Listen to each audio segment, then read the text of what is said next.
स्वागत है आपका आपके अपने YouTube चैनल अपना मैथ में। आज की इस वीडियो में हम फिर बात करेंगे परसेंटेज की, और आज हम इसमें परसेंटेज में सवाल कराएंगे कमी और वृद्धि वाले। आपने देखे होंगे एग्जाम में अक्सर पूछे जाते हैं, कोई कमी कर दे कोई वृद्धि कर दे, इसकी आय उसकी आय से इतनी ज़्यादा है इतनी परसेंट कम है। तो इस टाइप के सवाल जो होते हैं हम ये कैसे करेंगे। फिर कभी कभी ऐसा होता है कि आपको किसी के रेट में कमी या वृद्धि करने पर कोई चीज़ आपको ज़्यादा या कम मिलने लगती है, तो आपसे उसका नया भाव पुराना भाव ये सारी चीज़ें पूछी जाती हैं। तो इन सवालों को हम कैसे करेंगे ये सारी चीज़ें हम देखेंगे। तो स्टार्ट करते हैं हम। इसमें पहला सवाल इसमें है कि बी को ए से 20% कम अंक प्राप्त हुए, तो ए को बी से कितने प्रतिशत अधिक अंक प्राप्त हुए। ये दो बातें हैं और सिंगल परसेंटेज है। पहले एक को कम दे रखे हैं तो दूसरे से ज़्यादा आपसे पूछे हैं। कैसे करेंगे देखें ध्यान से। बहुत आसान तरीका है। इसमें दे रखा है कि बी को ए से 20% कम अंक प्राप्त हुए। कहीं भी आपके पास ऐसा सवाल आ जाए तो सबसे पहले आपके पास जो भी कमी और वृद्धि है वो आप यहाँ लिख लें। 20% कम या ज़्यादा जो भी है वो लिखें। अगला काम आपको ये करना है कि अगर कोई चीज़ कम हुई है, जैसे ये 20% कम मिले हैं, तो आपको 100 में से 20 कम करके लिखना है। अगर ये 20% ज़्यादा मिले होते तब आपको 20 में यही जोड़ कर लिखना है। तो इसमें क्या लिखा हुआ है कि बी को ए से 20% कम मिले हैं। जब कम मिले हैं तो 100 में से आप 20 घटाओगे तो यहाँ कितना आएगा 80, और परसेंटेज चाहिए तो गुणा आपको 100 करनी है। बस इसका काम हो गया।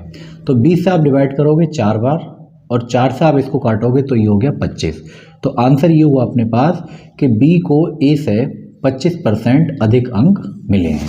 लास्ट में आपने उसे क्या पूछा है, सॉरी, ए को बी से कितने प्रतिशत अधिक मिले हैं। तो आप ये कह सकते हो कि ए को बी से 25% अधिक अंक मिले हैं। अब इसका एक कॉन्सेप्ट समझ लें कि आखिर ये है क्या और ये कैसे हमारा आंसर आ गया, क्या पूछना चाहता था और क्या चीज़ है। देखें ध्यान से। इसमें कह रहे हैं बी को ए से 20% कम प्राप्त हुए। अगर मान लो हमने यहाँ पे एक ए लिख लिया और यहाँ पे एक बी लिख लिया। अब पहले ही पॉइंट में दे रखा है कि बी को ए से 20% कम मिले हैं। तो आप एक चीज़ ध्यान रखें, अगर हम ऐसे लिख दें भाई 20% कम मिले हैं ना, बी को ए से 20% कम मिले हैं, तो हमने इसको 80 लिख दिया और इधर हमने 100 लिख लिया। या हम ऐसा भी लिख सकते हैं कि हमने इसको क्या करा, हमने इसको कर लिया भाई 100 और इसको कर लिया 120। ऐसे भी हो सकता है। लेकिन आपको एक चीज़ ध्यान रखनी है कि इन दोनों में एक तो गलत है पक्का। तो हम ये पहचान कैसे करें कौन सा गलत है और कौन सा सही है। तो आपको ध्यान ये रखना है कि जिसके साथ में से लगा है आप उसको 100 मानेंगे। अब इसमें लिखा है बी को ए से, तो बी को ए से, तो जिसके साथ में से है वो कितना होना चाहिए 100। इसका मतलब बात हमारी ऊपर वाली ठीक थी और नीचे वाली बात गलत थी, हमने लिख लिया। अब इसका डिफरेंस देखो कितना है अपने पास 20। अब क्या चक्कर है, अब ये कह रहे हैं ये बताओ कि ए को बी से कितने कम ज़्यादा मिले हैं, ए को बी से कितने ज़्यादा मिले हैं। तो अब जो कंपेयर कराई जा रही है वो किससे कराई जा रही है, इस बी से। तो आप इसको डिवाइड करेंगे 80 से और गुणा करेंगे यहाँ पे 100 से। तो आंसर क्या बना अपने पास कि 25% अधिक हैं बी से। बी से कितने अधिक हैं इसके पास 25%।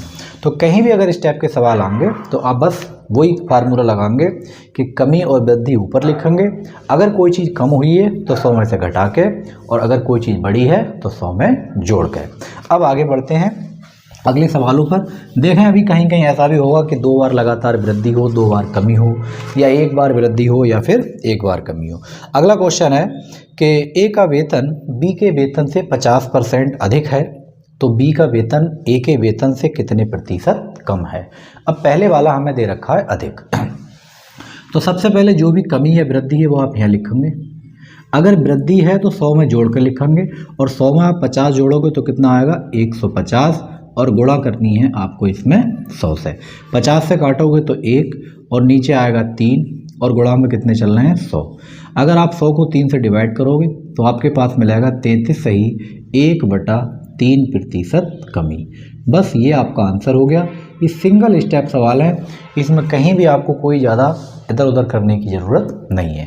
बस आपको ध्यान ये रखना है कि अगर वृद्धि है तब भी आपको ऊपर लिखना है, कमी है वो भी आपको ऊपर ही लिखना है।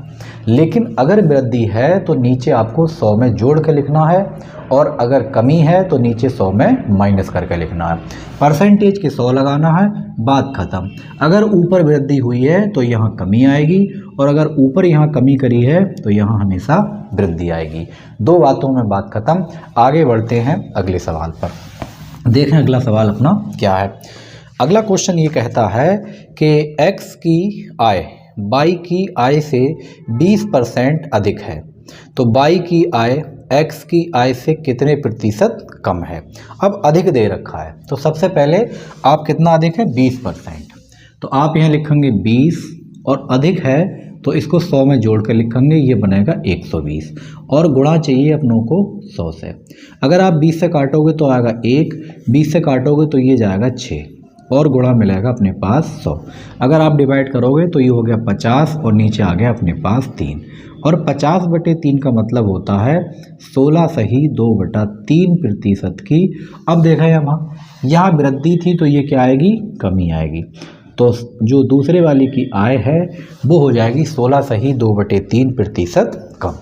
बस इस टाइप के सवाल हैं। आगे बढ़ते हैं अगले सवाल पर। देखें अगला सवाल अपना क्या है। अगला क्वेश्चन ये कहता है कि यदि राम की आय श्याम की आय से 12 सही 1/2% अधिक है, तो श्याम की आय राम की आय से कितने प्रतिशत कम है। अब देखो इसमें 12.5% दे रखा है। अगर आप इस तरीके से करोगे तो ऐसी बात नहीं है कि आपका क्वेश्चन ना हो पाए। देखें पहले इसी तरीके से हम करके देख रहे हैं, फिर इसका एक तरीका और भी है। 12.5% अधिक है, तो सबसे पहले तो आप लिखोगे ऊपर 12.5, अगर अधिक है तो 100 में जोड़ोगे 12.5, 100 में आपने 12 जोड़े तो बनेगा 112.5। परसेंटेज के आपको चाहिए 100, वो लिख लिए हमने यहाँ पे 100। अब देखो पॉइंट यहाँ भी एक के बाद, यहाँ भी एक के बाद, पॉइंट से पॉइंट ख़त्म। अगर आप इसको 125 से काटोगे तो 125 ये 9 बार चला जाएगा, अपने पास मिलेगा 100/9। अगर आप 100 को डिवाइड करोगे 9 से तो ये आएगा 11 9 99, कितना बचेगा 1, तो ये आपका आंसर हो गया। आपने यहाँ वृद्धि करके लिखा है तो यहाँ आंसर आएगा अपने पास कमी के अंदर, तो 11 सही 1/9% की कमी हो जाएगी। लेकिन इसका एक तरीका और भी है बहुत बेहतर, आप उसको भी देखते चलें। देखें कैसे। जहाँ कहीं भी आपके पास परसेंटेज की वैल्यू ऐसी आ जाए जिसको निकालने में, जोड़ने में, घटाने में बहुत दिक्कत हो, मतलब जैसे मिक्स फ्रैक्शन टाइप की आ जाए, यानी 11 सही 1/2, 16 सही 2/3, 33 सही 1/3, यानी इस टाइप के आ जाए कि आपको दिक्कत हो, तो कैसे करेंगे। इसका एक तरीका ये है कि अपने पास दे रखा है 12 सही 1/2%। ध्यान से देखें इसको।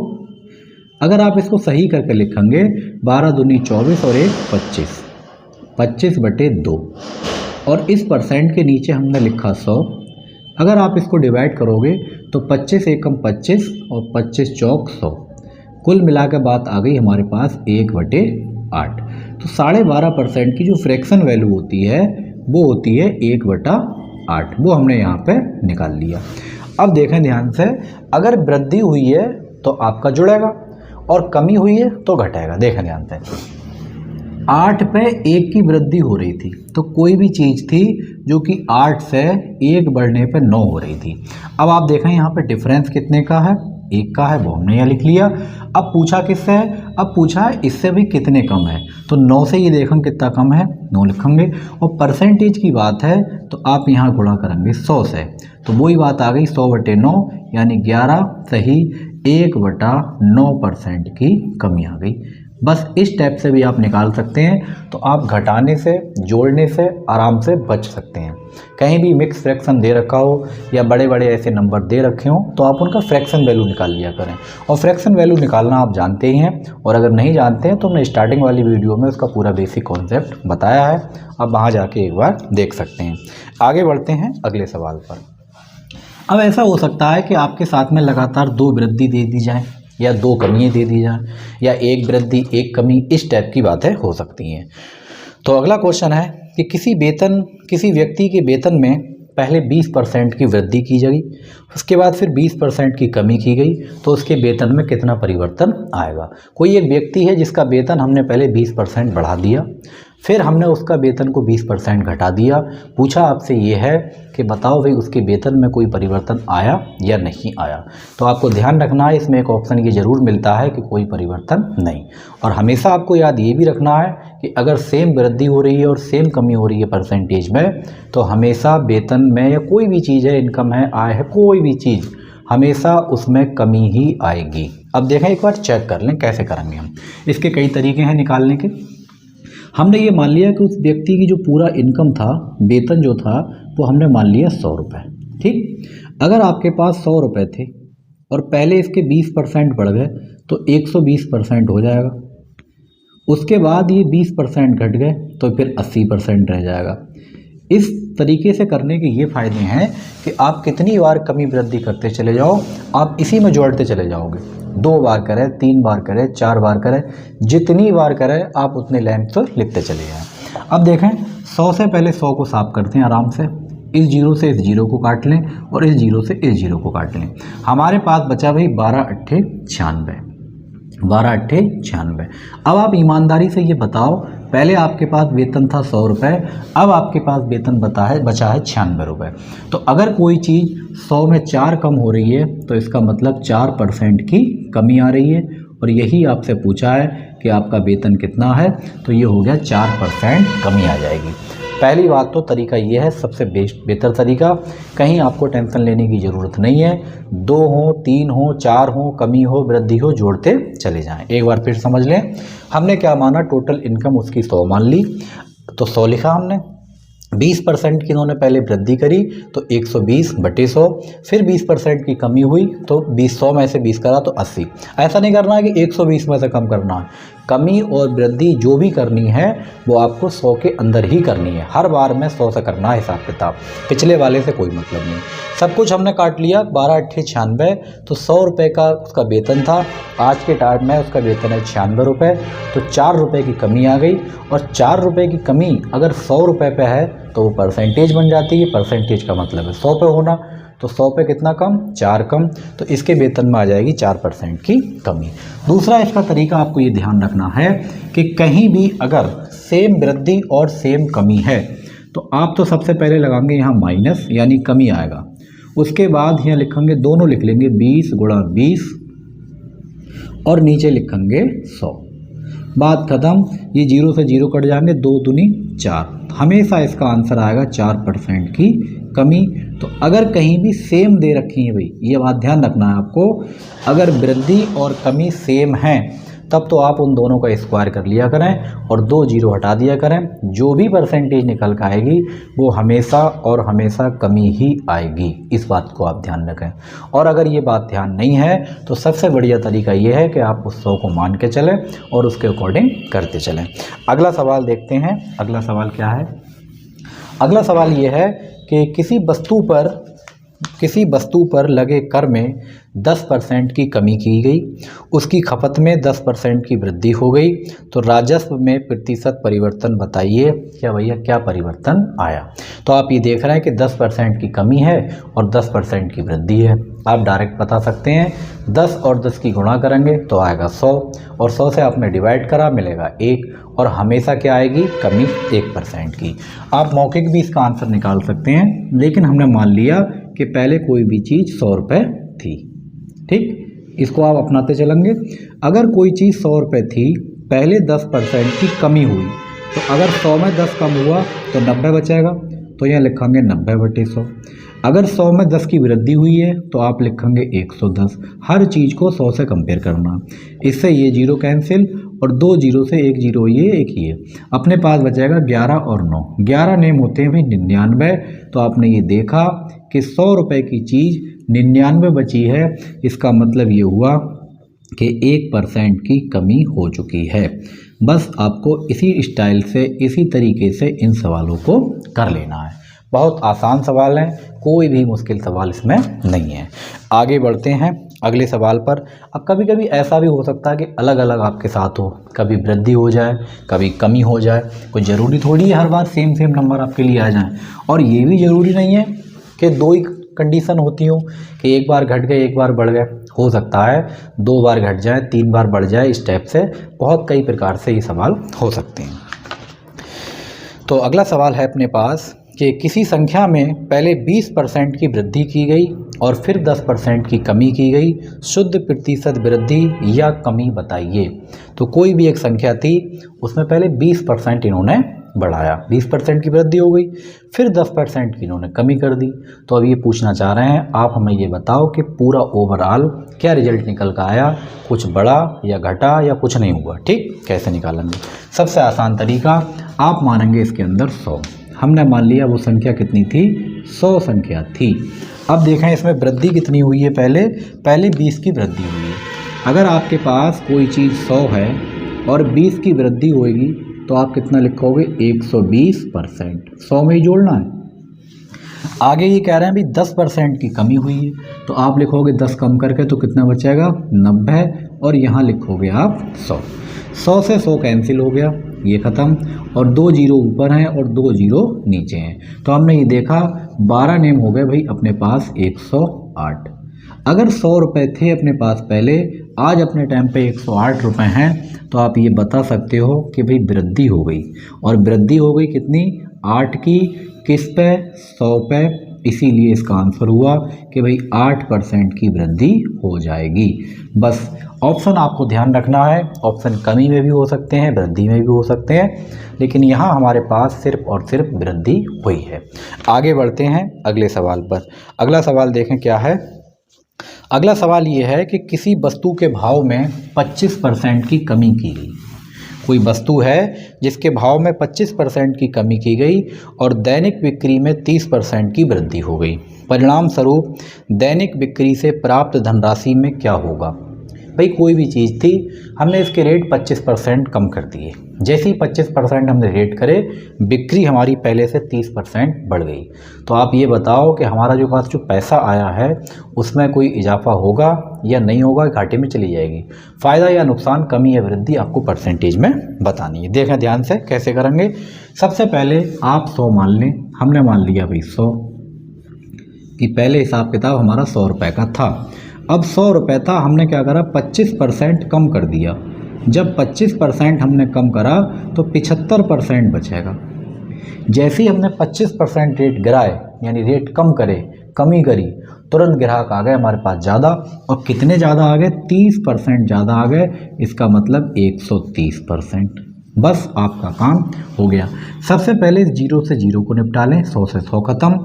और 25 का पहाड़ा आपको याद है भाई, 25 या 75 और 25 चौक 100। आप इसको 2 से काट लो तो ये 2 बार, और इसको काटोगे तो ये 65। तो हमने ये देखा, गुणा कर लें 65 की और 3 की, 3 पंजे 15, 3 छक 18 और 1 19। नीचे 2 भी लगा हुआ है, आप इसको 2 से डिवाइड करें। 2 नेम 18, 2 सत्ते 14 और 2 पंजे 10। हमने ये देखा 100 रुपये थे हमारे पास और आज हमारे पास है 97.5 रुपये। तो 100 रुपये से 97.5 रुपये रह गए। तो आप आराम से बता सकते हो कि भाई 2.5% की कमी आ गई आपके रुपए में। तो आपको जो छूट देना की थी, छूट देने से आपको कोई फ़ायदा नहीं हो पाया, बल्कि 2.5% आपका नुकसान और हो चुका है। हमने डिस्काउंट को ज़्यादा दे दिया, रेट कम ज़्यादा कर दिए और ग्राहक हमारे केवल 30% बढ़ पाए। तो इस टाइप से आप इसको निकाल सकते हैं। आगे बढ़ते हैं अगले सवाल पर। देखें अगला सवाल अपना क्या है। अब कभी कभी ऐसा भी होगा कि हम कोई भी रेट में किसी वस्तु के कमी करें या वृद्धि करें, जैसे अभी हमने करके देखा। अब आपको मात्रा भी साथ में दे रखी होगी कि भाई इतने रुपए में इतनी कम या इतनी ज़्यादा मिलने लगी। तो इस टाइप के सवाल हम इसी अंदाज में करेंगे। कैसे करेंगे देखते हैं। देखें ध्यान से। अगला क्वेश्चन ये है कि चीनी के भाव में 20% की कमी हो गई। चीनी के कोई भाव था, हमें नहीं पता, लेकिन हम उसके भाव में 20% की कमी हो गई। अब एक व्यक्ति है जो कि 36 रुपये में 500 ग्राम अधिक चीनी खरीद सकता है। चीनी का प्रारंभिक भाव प्रति किलोग्राम बताइए। बहुत आसान सवाल, देखें ध्यान से। अब इस टाइप के सवाल कहीं भी आ जाए तो आपसे 2 भाव पूछे जा सकते हैं। एक तो प्रारंभिक भाव, यानी जो स्टार्टिंग में था, कम होने से या ज़्यादा होने से पहले वाला। और एक आपसे पूछा जाएगा नया भाव बताओ या परिवर्तित भाव बताओ, यानी जो कमी या वृद्धि करने के बाद जो आपका रेट बनेगा वो आपसे पूछा जा सकता है। और तीसरी बात आपसे ये पूछी जा सकती है कि प्रारंभिक भाव और नए भाव का अंतर बताओ कितना है। तो ये 2-3 बातें आपसे ज़्यादातर क्वेश्चन पूछे जाते हैं। हम तीनों टाइप के सवाल इसमें देखेंगे, देखें कैसे करें। सबसे पहले आपको करना क्या है, 20% की कमी हुई है, आप सबसे पहले यहाँ पे 20 लिख लें। अगर कमी हुई है तो आप यहाँ पे कम करके लिखेंगे 100 में से 20, तो कितना बचेगा 80। ये आपको ध्यान रखना है। अगर कमी जितनी है ऊपर, वृद्धि जितनी है ऊपर, नीचे अगर कमी है तो 100 में घटा के, और अगर वृद्धि है तो 100 में जोड़ के। उसके बाद आपको यहाँ लिखना है रुपए। रुपए अपने पास इस सवाल में दे रखे हैं भाई 36, वो हमने यहाँ लिखा 36। अब देखो 36 रुपये में मात्रा कितनी कम या ज़्यादा मिली है, तो हमने ये देखा कि 36 रुपये में 500 ग्राम चीनी अधिक मिली है। भाई रेट कम हो गए तो जाहिर सी बात है, रेट अगर कम होंगे तो आप ज़्यादा ही लेकर आओगे मार्केट से, तो इसमें आपके 500 ग्राम चीनी अधिक मिलने लगी। लेकिन रेट आपसे पूछा किलोग्राम में, तो 500 ग्राम का मतलब होता है आधा किलो, और आधा किलो का मतलब आप लिख सकते हो 1/2। तो हमने लिख लिया 1/2। ये 2 पहुँचेगा भाई ऊपर, देखें ध्यान से। अच्छा इसको काट लें, 20 से काटोगे 20 एकम 20 और 20 चौक 80। यहाँ बनेगा अपने पास 36, गुणा में पहुँचेगा 2, और यहाँ बनेगा अपने पास, अच्छा नीचे तो 1 ही बचेगा, और ये तीसरा जो बटे था वो हमने ऊपर ले लिया। 4 से काटोगे 4 नेम 36, तो 9 दूनी 18। यही आपका आंसर है कि जो प्रारंभिक भाव था वो कितना है अपने पास 18 रुपये प्रति किलोग्राम के हिसाब से चीनी मिल रही थी।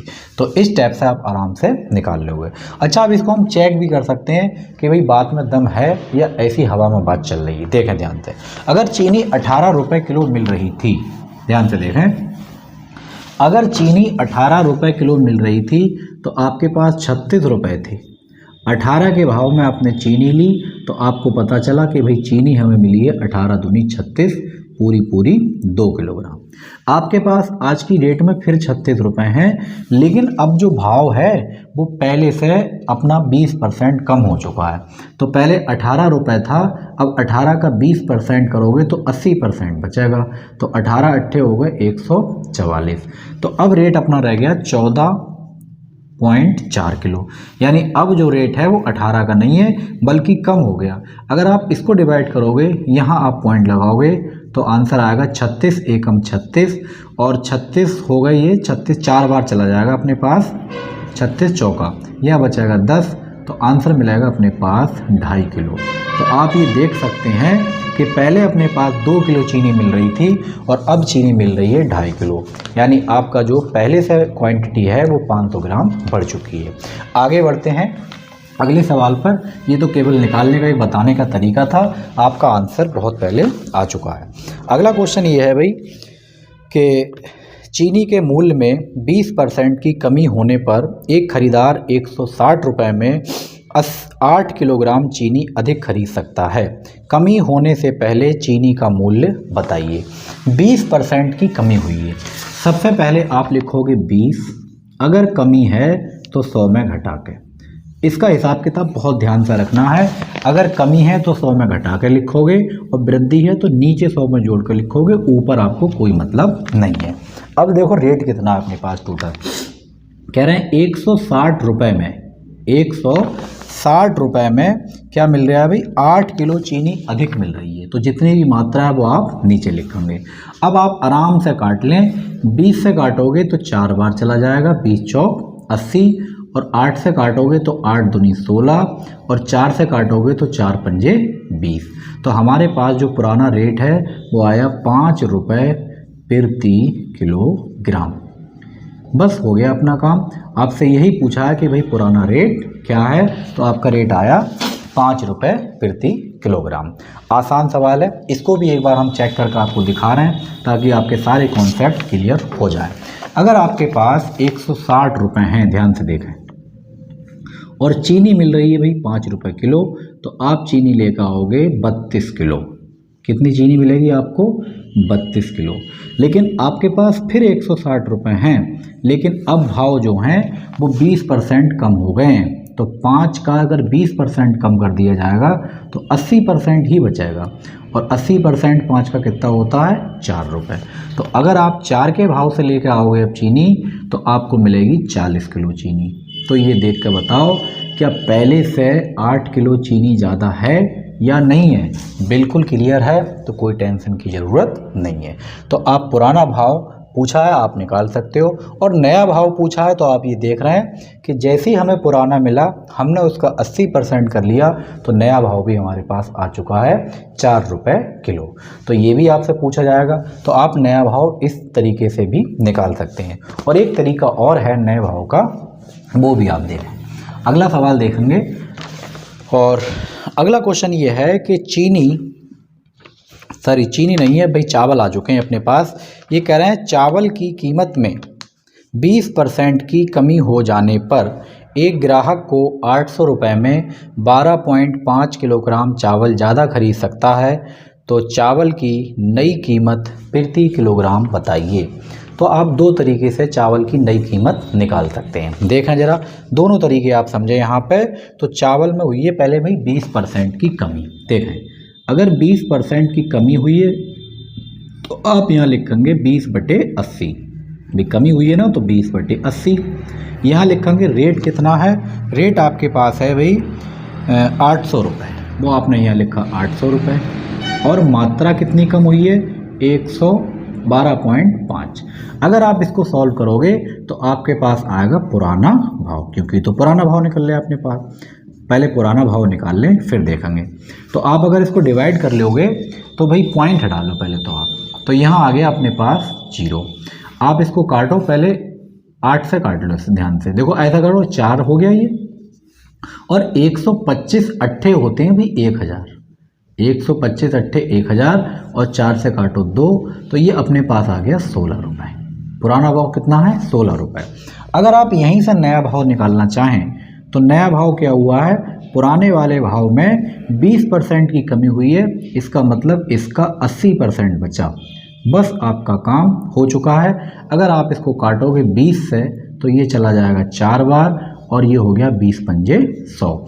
चाहे तो आप गुणा भी कर सकते थे, कोई प्रॉब्लम नहीं थी। 16 चौक 64 और 64/5, 5 से डिवाइड करोगे ये आएगा 128, यानी 12.5, 12.8। तो ये आप नया भाव, एक तो तरीका इसका निकालने का ये है। लेकिन अगर आपको क्वेश्चन में सिर्फ और सिर्फ नया भाव ही निकालना है तो ये इतना काम करने की आपको कभी ज़रूरत नहीं है। तो फिर कैसे निकालना है फिर नया भाव। अगर नया भाव पूछा है तो एक लाइन का सवाल है, कैसे देखें ध्यान से। अगर आपसे पूछा है भी नया भाव, तो पुराने के पास हम क्यों जाएं, हम तो डायरेक्ट निकालेंगे नया भाव। कैसे, आपको जो भी कमी है वो यहाँ लिखना है। अब नीचे आपको ध्यान देना है, अभी तक हम क्या कर रहे थे, अगर कमी थी तो 100 में कम करके लिख रहे थे, और वृद्धि थी तो 100 में बढ़ा के लिख रहे थे। लेकिन अगर जब भी नए भाव की बात आ जाए तो आपको ना तो बढ़ा के लिखना है और ना घटा के लिखना है, तो फिर लिखना क्या है, सीधे सीधे 100 लिखना है। बात ही ख़त्म, हमने लिख लिया 100। उसके बाद यहाँ पे जितना भी रेट है वो लिखेंगे हम, कितना है 800 रुपये, और कितनी कमी वृद्धि है वो लिखेंगे मात्रा में 12.5। बस आपका काम हो चुका है। अब देखें ध्यान से ज़रा, इसका आप पॉइंट हटाओगे तो एक 0 ऊपर आ जाएगा, तो अपने पास एक 0 यहाँ लिख लिया हमने। देखो ऐसे 20 गुणा ये 8000 है ना, इसको ऐसे लिख सकते हो भाई 8 गुणा 1000, और नीचे कितना आ गया अपने पास 100 और गुणा 125। देखें ध्यान से, 125 अट्ठे होते हैं 1000, 8 अट्ठे 16 और 16 दूनी कितना हो गया, सॉरी 8 अट्ठे 64 और 64 दूनी हुआ 128, और इस 0 से 0 काट लें, 128 और नीचे बचा अपने पास 10, तो आंसर निकल कर आया 12.8 रुपये प्रति किलोग्राम। बात ही खत्म। जब भी आपसे नया पूछा जाए तो आपको नीचे ना तो घटा के लिखना है और ना बढ़ा के लिखना है, सिंगल स्टेप, एक ही बार में आपका आंसर आ जाएगा। और अगर पुराना पूछा है तो बस इतना काम करने हैं, अगर ऊपर कमी हुई है तो नीचे 100 में कम करके लिख लें, और वृद्धि हुई है तो नीचे बढ़ा कर लिख लें। लेकिन नया भाव पूछा है तो ऊपर चाहे कमी हो या वृद्धि हो, आपको नीचे हर हाल में 100 के 100 लगाना है। बात ही खत्म। आगे बढ़ते हैं अगले सवाल पर, और देखेंगे इसमें एक तो क्वेश्चन, उसके बाद अलग टाइप के सवाल भी हैं इसमें, वो भी हम देखेंगे। अगला क्वेश्चन ये है कि एक वस्तु की कीमत में 10% की कमी हो जाने पर एक व्यक्ति 225 रुपये में उस वस्तु को 25 किलोग्राम अधिक खरीद सकता है, तो उस वस्तु की नई कीमत प्रति किलोग्राम कितनी है। फिर से आपसे इसने नई की बात कर दी, और जब नई की बात कर दी तो तरीका भी अपने पास इसका नया है। सबसे पहले हम क्या लिखेंगे 10। जब नई की बात हुई है तो ना हम कम करके लिखना है ना हमें बढ़ा कर लिखना है। क्या लिखना है फिर भाई यहाँ पे सीधे सीधे 100 लिखना है। आगे पहुँचें 225 रुपये में, तो आप यहाँ लिखोगे 225। मात्रा हमेशा नीचे लिखी जाएगी, कितनी है 25 किलो अधिक खरीद सकते हो। बस हो गया अपने पास नया भाव। तो नया भाव तो बहुत आसान है और पुराना भाव भी आसान है, कोई मुश्किल उसमें भी नहीं है। देखें ध्यान से, 25 से अगर आप काटोगे तो 25 नेमा होते हैं भाई 225, और इस जीरो से जीरो को काटोगे 9/10, और 9/10 का मतलब ये हुआ कि 0.9 रुपये हैं, या आप इसको लिख सकते हो 90 पैसे। तो 90 पैसे प्रति किलोग्राम आपका हो जाएगा भाव। तो जैसे भी आपके पास ऑप्शन दे रखे हैं तो रुपए में दे रखे हैं, तो 0.90 यानी 0.90 रुपये प्रति किलोग्राम आपका आंसर हो जाएगा नया भाव का। आगे बढ़ते हैं अगले सवाल पर। देखें अगला सवाल अपना इसमें क्या है। अगला क्वेश्चन ये कहता है कि भाई चीनी की कीमत में 10% कम हो जाने पर एक उपभोक्ता 270 रुपये में 5 किलोग्राम चीनी ज़्यादा खरीद सकता है। तद अनुसार चीनी की मूल कीमत, मूल का मतलब पुरानी, और कम हुई कीमत यानी कम होने के बाद जो कीमत आएगी मतलब नई कीमत, इन दोनों में अंतर बताओ भी कितने रुपए का अंतर है प्रति किलोग्राम के हिसाब से। अब इसमें हमें क्या करना है, क्या हमें दोनों भाव निकालने चाहिए। दोनों भाव निकाल के हम ये देखेंगे भाई इसमें कितना डिफरेंस है। एक तरीका तो ये है, लेकिन हम दोनों भाव नहीं निकालेंगे। हम क्या करेंगे, देखें ध्यान से, हम एक भाव निकालेंगे इसमें से कोई एक। तो हमने क्या करा, पुराना भाव निकाल लिया। तो पुराना भाव अपने पास कैसे निकलेगा, सबसे पहले ये देखेंगे 10% की कमी हुई है तो 10 लिखेंगे। पुराने की बात है तो 100 में से 10 कम 90। जो भी आपके पास मात्रा है आप मात्रा लिखेंगे 270, कम और ज़्यादा जितनी है वो ये लो। तो अपने पास क्या आया, पुराना भाव। ध्यान से देखें, केवल आपको अंतर चाहिए, तो पहले पुराना भाव आप निकाल लें, इसी से अपना सब काम हो जाएगा। देखें इस जीरो से जीरो काट लें, अच्छा डायरेक्ट काट लें, 9 तियाँ 27, ठीक, खत्म हो गया इसका। 10 तियाँ, अच्छा 5 दूनी 10, 3 दूनी 6। पुराना भाव जो है हमारे पास वो है 6 रुपये का।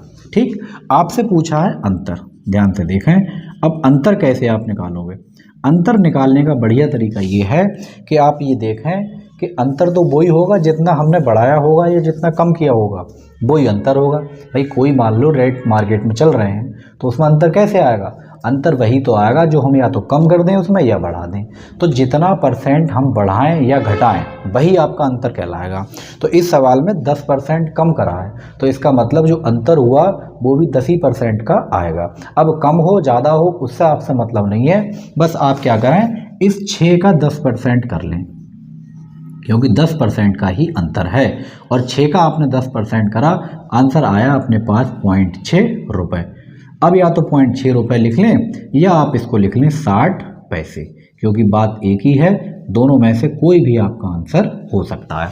तो इस टाइप से आप निकाल लें। तो आप पुराना भाव निकाला करें जब भी आपसे अंतर पूछा जाए, जैसे ही अंतर पूछें पुराने भाव के पास पहुँचें, और जितनी % में कमी करी है या वृद्धि करी है आप पुराने भाव का उतना ही % निकाल के बता दें कि भाई आपका अंतर ये है, इसे पकड़ो। ठीक, आगे बढ़ते हैं अगले सवाल पर। देखें अगला सवाल अपना क्या है इसमें। अगला क्वेश्चन है कि अंडों के मूल्य में 20% की वृद्धि होने पर 24 रुपये में 2 अंडे कम मिलते हैं। अंडों का वर्तमान मूल्य प्रति दर्जन के भाव से बताइए।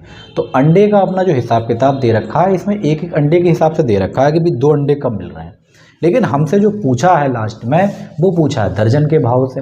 तो टेंशन आप बिल्कुल ना लें, 12 से गुणा कर लें, बात खत्म हो जाएगी, दर्जन बन जाएगा। तो कैसे निकालेंगे, 20% की भाई वृद्धि हुई है तो आप पहले लिखेंगे 20 लिख लिया। अच्छा ये देखो पुराना पूछा है कि नया, आपसे पूछा है वर्तमान भाव क्या है, अंडों का वर्तमान, वर्तमान का मतलब क्या है नया, यानी वृद्धि होने के बाद अब क्या है वो आपसे पूछा है। तो जब भी आपसे नया पूछा जाएगा तो आप नीचे क्या लगाएंगे, केवल 100। अब वृद्धि से और कमी से कोई मतलब नहीं है। कितने रुपए में भाई, 24 रुपए में। कितने ज़्यादा मिल रहे हैं, 2 हमें कम मिल रहे हैं क्योंकि रेट बढ़े हैं तो अंडे कम हो गए भाई मात्रा। अब देखो यहाँ से ये जो भी आंसर निकल कर आएगा ये आपका आएगा नया वाला भाव, और नया ही आपसे पूछा है कि भाई बताओ वर्तमान रेट क्या है। लेकिन ये आंसर आपका आएगा 1 अंडे का, और हमसे पूछा है 12 अंडे का। तो आप इसमें 12 से गुणा और कर लो तो पूरा 1 दर्जन का हिसाब किताब यहीं से बना लो। तो आप 2 से काट लो, इसे 6 बार चला जाएगा। ठीक, अच्छा 100 को आप मत काटो, आराम से ऐसी रखा रहने दो। आपको गुणा करनी है किसकी, 20 की, 24 की और 6 की। गुणा कर लो, 24 3 72 होगा 144। 144 की गुणा आप जब करोगे 20 से तो आपके पास आएगा 288, और नीचे कितना है 100। तो ये आंसर बना अपने पास 288 और 1 0 और नीचे 100, 0 से 0 कैंसिल। आंसर आया 28.8 रुपये, और किस में आया अपने पास, प्रति दर्जन में, क्योंकि हमने पहले से इसको दर्जन में बना लिया। तो आंसर हो गया इसका 28 रुपये 80 पैसे प्रति दर्जन आपके अंडे मिल जाएंगे। आपको ये ध्यान रखना है कि हमें नया कब निकालना है, पुराना कब निकालना है। इन्होंने ये बताया कि वर्तमान बताओ, तो वर्तमान तो वही है जो आपका अब बढ़ के हुआ है। तो इस टाइप के सवाल कहीं भी कमी वृद्धि के अगर दे रखे हैं तो आप इसी अंदाज में कर सकते हैं। तो ये वीडियो आपको कैसी लगी है कमेंट करके आप हमें ज़रूर बताएं। वीडियो अगर अच्छी लगी है तो लाइक करें, शेयर करें। चैनल पर आप हमारे बिल्कुल अगर नए हैं तो चैनल को सब्सक्राइब जरूर कर लें। और अगर आपने इससे पहले वाली वीडियो जो कि बिल्कुल बेसिक कॉन्सेप्ट हमने अपने परसेंटेज के बताए हैं, का, की, के, सा, सी से, ये सारी चीज़ें कैसे लगती हैं, कहाँ लगती हैं, अगर आपने वो वीडियो नहीं देखी है तो आप प्ले लिस्ट में जाके उसे भी देख सकते हैं। मिलते हैं आपसे अगली वीडियो में। Thank you.